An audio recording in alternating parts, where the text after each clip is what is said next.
Hey guys, it's Aaron.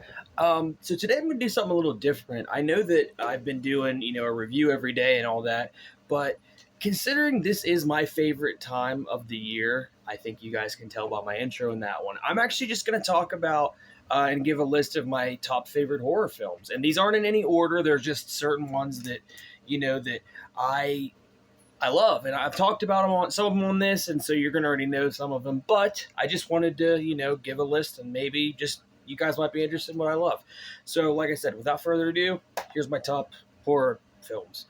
Number one is Dracula. Like I said, just to reiterate, these are not in like a top tier level. I'm just listing them off as my favorite. But Dracula is just it's such a classic. It's such a good it was such a good introduction to horror for me personally, and I think it would be a good introduction if you wanted to show somebody that maybe really doesn't like horror, doesn't understand it. Maybe if you wanted to show them like why you love it or whatever, it was a really good idea. I think to maybe start with Dracula because it's a classic, man, and it's awesome.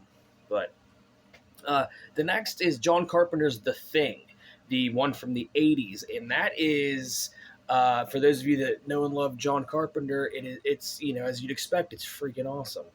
These explorers are in, I think they're, I can't remember exactly what they are, but they're doing research out in the middle of Antarctica in like a kind of an abandoned place out there, and they come across this alien life force that starts taking them out one by one, and it jumps into different humans and different animals, whatever it may be, until eventually it just takes over all of them and kills them all, and then it races on to find out who it is. But it's awesome. It's so cool. You guys got to check it out. Like I said, it's John Carpenter's The Thing. Next, I'm going to go probably out with Antichrist. This is a Lars von Trier film, and for those of you that don't know who Lars von Trier is, he is responsible for films such as Antichrist and Melancholia, Dancer in the Dark, different films like that. He's very controversial in a lot of his ways as how he does things, and this is actually one of them. But it's Willem Dafoe and Charlotte Gainsbourg at their best, and I think it's Lars von Trier's best. It's just it's very good. If you guys check it out, just a little warning: it is very graphic in some responses. Just different things happen, and just it's pretty messed up. Research, don't spoil yourself, but research a little of it before you're gonna check that one out if you decide to. Next, I'll go with The Witch. The Witch is a film back in 2015 by Robert Eggers. He's a newcomer to the game relatively, and he's putting out some great work. He's got 3 feature films under his belt right now. The most recent was The Northman, and he is actually rumored to be coming out with a Nosferatu remake. So check that one out. The Witch is terrifying, just so you know. Next, I'm going to go with The Lighthouse. Another is actually the next film in the Robert Eggers lineup. It's awesome. It's Robert Pattinson and Willem Dafoe at his greatest again. I mean, I just can't. Willem Dafoe is so incredible, and I'll never stop singing his praises. But these two guys are lighthouse workers in like the 18th century, and they it's just they're out there for like I think 2 weeks on end or something like that, just by themselves. So it's just about isolation and getting desperate and getting scared and all that. But it's great. Next, I'm going to go with Carnival of Souls. It's a film I think from the '60s. It's a black and white film about how this woman gets kind of possessed, and these ghosts and different figments of her imagination basically are messing with her. I'm not going to give much more away than that, but I definitely recommend checking it out. It's a great one. It's an oldie but a goodie. Next, I'm going to go with Hellraiser. The first one. It is it's great for so many reasons. The Hellraiser franchise, I don't think, is the scariest franchise in the world, but how I've said before, sometimes the first one is actually where it really goes, and I think that that's the case for Hellraiser. It's freaky, and there's the some of the practical effects are some of the best out there, especially in horror films. It's just great. It really reminds me of like a John Carpenter kind of thing. But yeah, Doug Bradley is awesome in it, and This is a good film. Check it out. Next, Texas Chainsaw Massacre, 1974. I've already reviewed this one officially, and so if you guys want more of my opinion on that one, just check out my review on my channel. And overall, just a great film. Psychological horror. Like I said, check out the review if you want some more. Next, we go with House of Wax, the Vincent Price one, and I had seen the 2005 Alicia Cuthbert one, and I didn't know it was based off of this, and until after I saw it, and then of course, you read more into it, and I don't really see how it, for what I remember, how it really, anyway.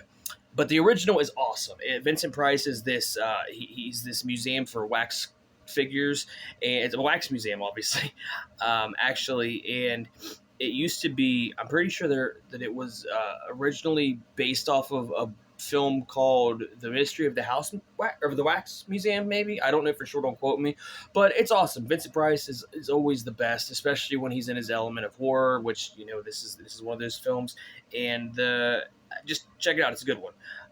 Next, I'm going to go with I Saw the Devil. I Saw the Devil was a Korean horror film, and it's not in the typical, like, horror film sense. It's like a real life horror film.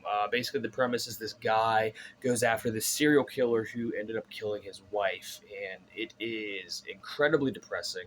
I'm not going to give any spoilers other than what I just gave you, but it'll rip your heart out.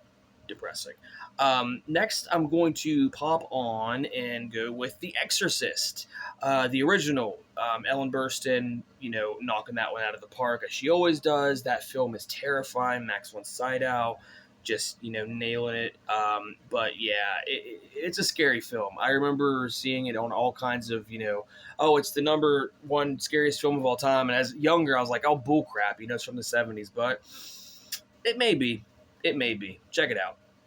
Next, Night of the Living Dead. Night of the Living Dead is a film, I believe, from the 60s, and it is one of the earliest zombie films. I mean, in the way that we know them, because, like I said, with White Zombie, if you've seen my review on that, it's very more. I mean, yes, they're undead, but it's more like a hypnotized. There's a lot of voodoo in it. In this film, they're full on like zombies. And not completely the way we see them, like in The Walking Dead and Resident Evil, but I mean zombies nonetheless. And it's just cool. There's a lot of other things that are in it too, like things that the film that George A. Romero decided to touch up on. And one of the themes in it is how, at the time, especially how the being racist and being scared of the African American community and things like that. So it's just a very interesting take on that, and it's a great film to check it out. Next, pop on to Psycho, and Psycho is Alfred Hitchcock at his best. It's scary. It's Anthony Perkins as Norman Bates does great. Quite frankly, everybody does great in it. Janet Leigh. It's just a good film. I'm not going to speak too much of it because I don't want to give away any spoilers, but basically a woman who is having an affair and her partner decide that they're going to, hook up, and they go, and then the woman goes and stays at the Bates Motel, which is where she meets the infamous Norman Bates, and I'll leave it at that, so check it out. Next is The Great Pumpkin. It's The Great Pumpkin, Charlie Brown. Who doesn't love Peanuts anyway? And especially if you're like me, your favorite one is the Halloween special, The Great Pumpkin, Charlie Brown. And it's just so awesome. It's fun. It's funny. The animation's great. It's just very. What more can you say? It's a classic. You gotta love it. You gotta watch it. It'll be on sometime, I'm sure, because Halloween it's a classic staple. Friday the 13th, the whole series I love overall, but specifically numbers 7 and 8. Those are my favorite ones, just because I think they have everything that I look for specifically in a Friday the 13th film. Great Jason kills, pretty decent plot, and all the cheesiness that you've come to expect, and of course, check those ones out. Next, Midsommar. This is a film by Ari Aster, and it was his second film after the film Hereditary. And it's an interesting take because it's a horror film, but all the colors are really nice and pretty and spring-like looking. And it's about this group of friends go to want to say Netherlands, maybe. They definitely go out of the country and to a different country where they're doing the festival at the country that they're in, and weird and mysterious things start happening while they're there. Check it out. Next, Saw, the original. This was released, I believe, back in like 2002. And it's a really cool idea with a really cool execution. The acting in it's good. Lee Whannell, he's in it, and he actually wrote the film. And Carrie Elways, they do a good job of just trying to figure out why they are trapped in a room and trying to get out of the room. So it's a really cool. It's just a really good film. For those of you that haven't seen it, I definitely recommend checking it out. Next is The Black Phone. The Black Phone is a film that came out this year, actually, and 2022, and it is about this guy who is played by Ethan Hawke, who kidnaps kids, and the only way to get out and try to communicate with other people is through this phone, and it's black in the basement. It's the black phone. And so just there's a pretty cool twist. I'm not going to spoil it, but it's a great film. It's man, Jamie and I saw it, and it's what you want in a horror film, so you gotta love it. Next, I'm gonna go to another semi-recent film, A Quiet Place, directed by John Krasinski with Emily Blunt and the two kids. And the whole film is them. They have to be quiet because there are these monsters that hunt you because they have their ears are very susceptible to any type of sounds. So you have to be very quiet, and it's very good. Idea, and it's a fresh idea, and it's relatively new. I think it came out in 2018. John Krasinski did a really good job of directing and acting. Everybody did, actually. I definitely recommend checking that one out because it's a pretty cool twist as well. What happens, and it's just a pretty fresh idea. And in days of where there's been a million things done, it's a pretty cool fresh idea.